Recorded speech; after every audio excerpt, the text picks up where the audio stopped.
Now, this week we sample Yamaha's offering in the very popular retro V-twin boulevard cruiser category, the Roadstar 1600. Recently, the folks at Yamaha Canada called us up and asked if we'd like to sample a prototype of next year's model. And far be it for us to turn down a chance to ride a machine with the VIN number 0001. At first glance, this Roadstar looks pretty similar to the 03 model.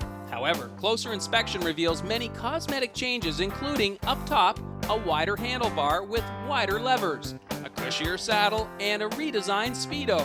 While out back, there's a new turn signal license plate bracket and trick LED taillight.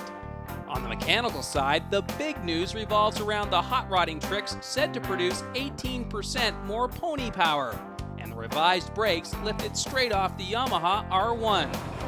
The results are very impressive. As cruiser enthusiast Dave Fox reports, Yamaha has definitely raised the bar with the 2004 Roadstar. Well, Dave, I guess the biggest change is really at the heart of this bike. They've really made some improvements to the overall horsepower and believe it or not, noise with regards to this engine. What did you think? Well, you speak of the noise, it certainly is quiet. I did ride the Warrior last summer, and basically what you've got here is a Warrior motor all dressed up and ready to go. I thought I was riding the Warrior once again. Of course, you've got the classic look as opposed to the radical look that the Warrior presents, but it is quiet. There's lots there. When you turn the throttle, it definitely takes off. Lots of horsepower. In fact, it's rated to be about 18 to 20% more horsepower than the previous 1600 motors, now bored out, I believe it's 1670 cc's at this point. So when we talk about the noise and how quiet it is, what we're talking about, we're not talking about how quiet it is at the back, because they've actually opened up the exhaust pipes. We're talking about the noise that was coming originally from the head of this engine, right? It's quieter now. It is quieter. I had not ridden the previous model of the Roadstar to compare, but it is a quiet motor for a 1600 cc plus motor for sure. So this is a prototype bike for 2004. Yamaha's obviously done their work with the engine. They've also changed the brakes. There was a complaint that the bike wasn't really strong enough up front in the braking department. They've definitely addressed that. They sure have. When you clamp on, and right from the point of view that they've actually changed the brake handle and given you lots to grip onto. It doesn't take much to grip and to feel that the brakes are good and firm. From what I've read, the brakes are from the R1, or based on the R1, I guess, and certainly they seem to do their job. Despite the weight you've got here and the power, you do feel comfortable when you clamp on. Now, what did you think of the heel-toe shifter and the clutch actuation? Did you miss any shifts, any neutrals? No, actually not. No, I found it clicked in quite smoothly.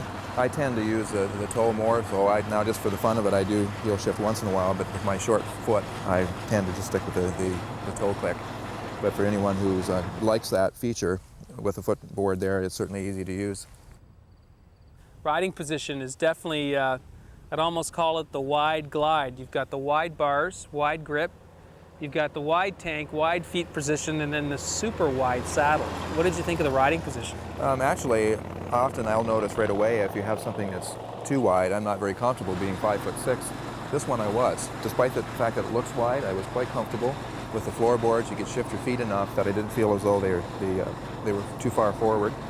And certainly commenting as well on part of the positions of seating with the changes they made to the handlebars and the rubber-mounted bracket they have here, virtually no vibration in the handlebars at any speed. Right. I did sense a little bit of vibration at certain speeds through the saddle area, but not so much anywhere else.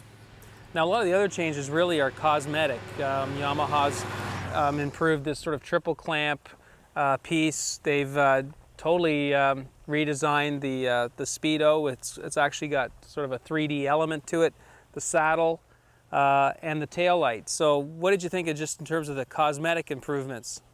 It makes it look really, really nicely finished. Everything, as you mentioned, from the gauge itself. They've done even the small detail of the key, even the logo on the tank. They made it a bit more 3D effect. The seat is very comfortable. Again, not having ridden the previous Roadstar model, it's a very comfortable saddle.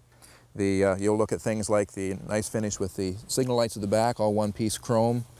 And the other neat feature, which a number of manufacturers seem to be going to, is the digital taillight look. So it's like a diamond digital look to it, which is rather neat and eye-catching.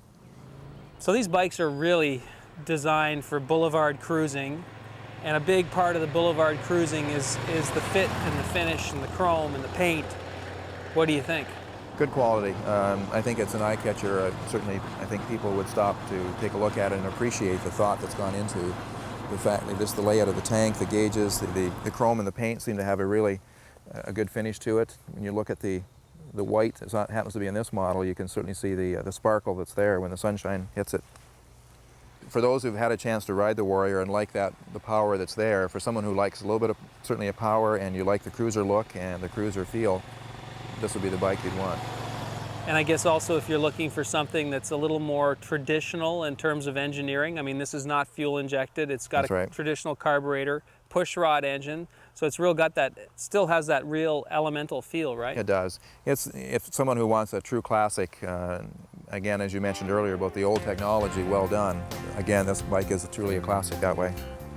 Remember, if you want to read a full review of the Yamaha Roadstar, be sure to check out the latest issue of Inside Motorcycles magazine, or stop by InsideMotorcycles.com.